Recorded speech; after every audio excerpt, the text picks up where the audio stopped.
Salut à tous les amis, j'espère que vous allez bien. Nouvelle vidéo aujourd'hui les gars pour parler du match de l'équipe de France. Je suis hyper heureux de vous retrouver. On va parler de ce match les gars, je pense qu'il y a pas mal de choses à dire. Pas en positif malheureusement, mais il y a quand même pas mal de choses à dire déjà les gars.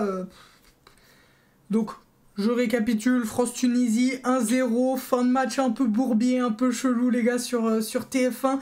Parce qu'en fait, TF1 a juste coupé en fait avant la fin du match. Alors, est-ce que l'arbitre avait sifflé? Je me souviens plus très bien, les gars. C'est un peu flou. Mais TF1 a coupé dès lors qu'il y avait 1-1 et n'a pas attendu. Et en fait, le but de Griezmann est refusé pour hors-jeu. Pour un hors-jeu qui, pour moi, est complètement débile, j'ai envie de vous dire. Enfin, l'erreur d'arbitrage à ce niveau-là, ça va parce que ça ne nous coûte pas la qualif. Ça va parce qu'on reste premier quand même. Ça va aussi parce que c'est pas un but qui disqualifie la Tunisie ou l'Australie. C'est assez bizarre ce qui s'est passé, entre TF1 qui coupe trop tôt et l'arbitrage complètement calamiteux de siffler hors jeu alors que Griezmann ne fait pas action de jeu quand il est hors jeu. J'avoue que je comprends pas très bien. Bon, maintenant qu'on a parlé de ça, parlons de la composition les gars, la composition absolument cataclysmique. Je tiens à revenir sur une chose les gars, c'est que dans la tête de Didier Deschamps, offensivement, Guendouzi apporte plus que Nabil Fekir. Voilà, moi je lâche ça comme ça les gars, vous faites ce que vous voulez. En tout cas, dans la hiérarchie de sa liste et de... voilà... Guendouzi est un rôle offensivement plus important que Nabil Fekir. Voilà, je tiens à recontextualiser ça. Je tiens aussi à dire que Verretou, dans la... Désolé, je tousse un peu. Dans la hiérarchie de Deschamps, dans son esprit, est meilleur que Ndombele, Fofana, qui pour moi a fait le pire match des Bleus. Enfin... Ndombele aurait pas pu faire pire en fait que ce qu'on a vu là. Enfin, je comprends pas encore une fois la liste, je reviens dessus à chaque fois.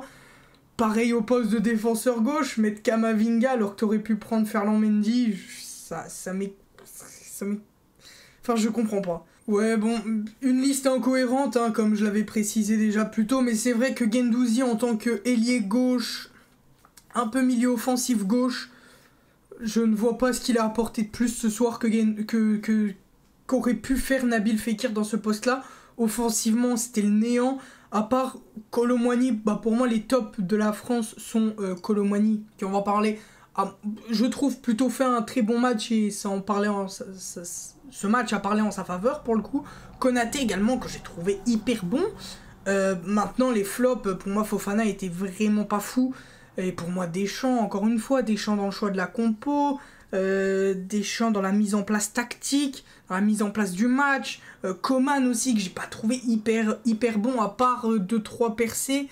Offensivement c'était le néant, on peut pas trop en vouloir à Kolo Muani et Coman malheureusement parce que bah en fait techniquement ça se voyait qu'il y avait rien. Verretou, Fofana, Tchouaméni, Guendouzi, c'est techniquement pas les meilleurs, il te manquait d'un Nabil Fekir tout simplement ou d'un Nkunku.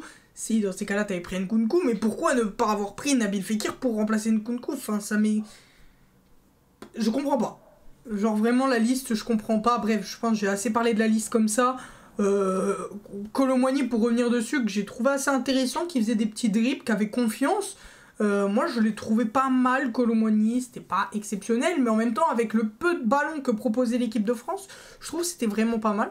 Pour parler de Camavinga, ailier gauche, on va pas se mentir que la première... Enfin, il commençait à monter en puissance. La première mi-temps était vraiment pas fou de la part de Camavinga. J'ai trouvé défensivement, dans le couloir, il avait du mal à l'alignement aussi avec les autres défenseurs. Enfin, dans son couloir, c'était un peu bizarre. Disasi... ouais, bon, voilà quoi, je pense que c'est mieux, je m'exprime pas sur ça.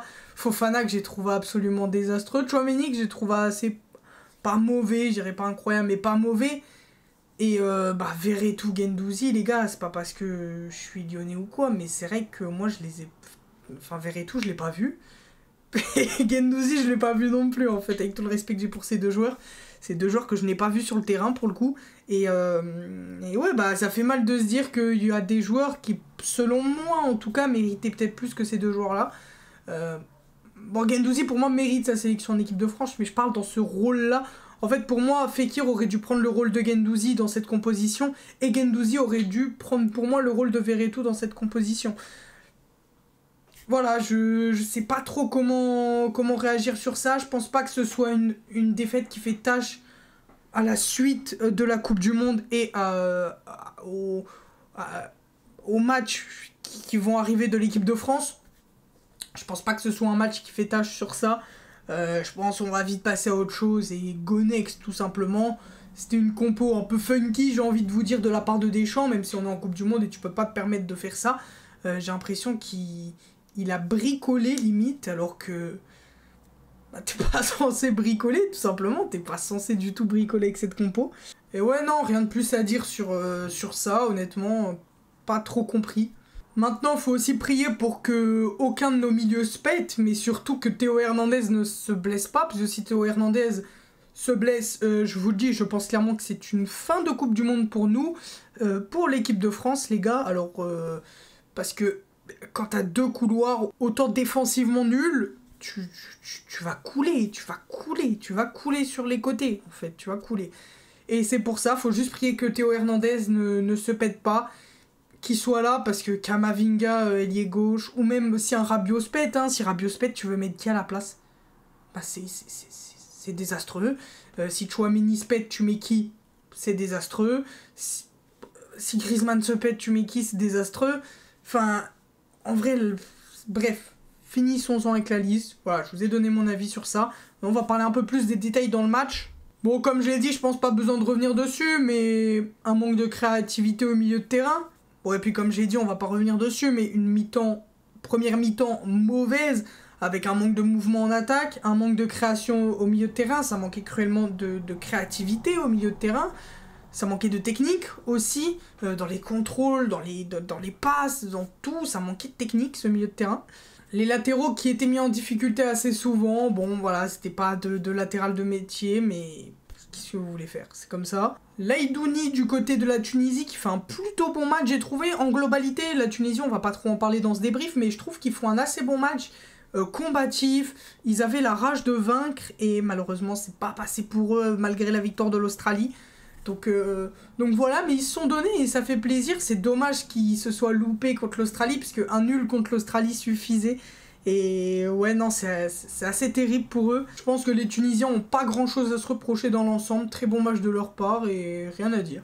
Une deuxième mi-temps tout autant catastrophique que la première, les gars. Techniquement, Fofana, les pertes de balles, techniquement tellement nul. Oh là là là là là là, trop naze. Y'a rien à dire, rien à en tirer de ça. À part Konaté qui était très bon défensivement, même Varane, je trouvais pas serein, je trouvais pas bon. En globalité, vraiment tout le monde, à part Konaté, pour moi, a perdu des points. Surtout le banc. Et tu sais que les entrants sont primordiales dans une compétition comme celle-là. On le voit en Ligue des Champions avec le Real Madrid, les entrants qui rentrent, qui font du bien. Même en 2018, quand tu vois les rentrants qui font du bien, là j'ai un peu peur pour les rentrants. Tu rentres, le coach t'a fait confiance pour un match, t'as pas su faire la différence. Est-ce que quand tu vas rentrer, tu vas être en confiance? C'est un peu bizarre, j'espère que ça va le faire quand même. Et bah j'espère que ça va le faire, tout simplement, il n'y a plus qu'à prier maintenant. Et pour finir, Camavinga et Disasi, ouais, qui était pas très bon, mais qui était pas à leur poste non plus. Camavinga, j'aurais bien aimé le voir au milieu, parce que des fois il avait des prises de balles assez intéressantes au milieu de terrain. Quand il s'excentrait un peu vers le milieu, je l'ai trouvé assez intéressant pour le coup. Malheureusement, il n'était pas à son poste, donc c'est dur de blâmer quelqu'un qui ne joue pas à son poste. Deschamps, encore une fois, pour moi la défaite lui revient. Mais bon, voilà les gars ce que j'avais à dire. On finit premier, donc en soi il n'y a pas de quoi contester. Par contre, on aurait fini deuxième avec en plus le but de Griezmann refusé pour rien.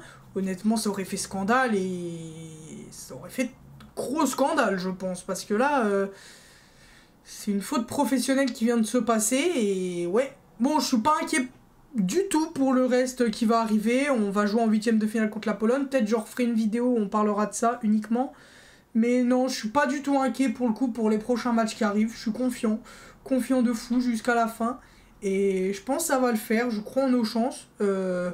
Je suis satisfait de ce que l'équipe de France a montré dans l'ensemble. C'est aussi pour ça que je change d'avis. Hein, parce que pour moi, de ce que j'avais vu avant en tant que amoureux du foot, ce que je voyais ne me satisfaisait pas. Et je le dis, là, ce que je vois me satisfait. Et je crois en toutes les chances de l'équipe de France pour remporter cette Coupe du Monde. C'est pas un retournement de veste ou quoi, c'est juste, j'analyse ce que je vois. Là, je vois que l'équipe de France monte du bon.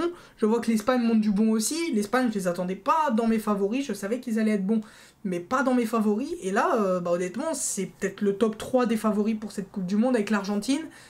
L'Argentine, on reviendra dessus peut-être une autre fois. Peut-être qu'il y aura un débrief, je sais pas encore. Mais voilà, les gars, on se retrouve la prochaine pour une prochaine vidéo, tout simplement. Je sais pas quand. J'ai hâte de vous retrouver, les amis. Merci à tous ceux qui regardent les débriefs. Prenez tout soin de vous. Des bisous. Bye tout le monde.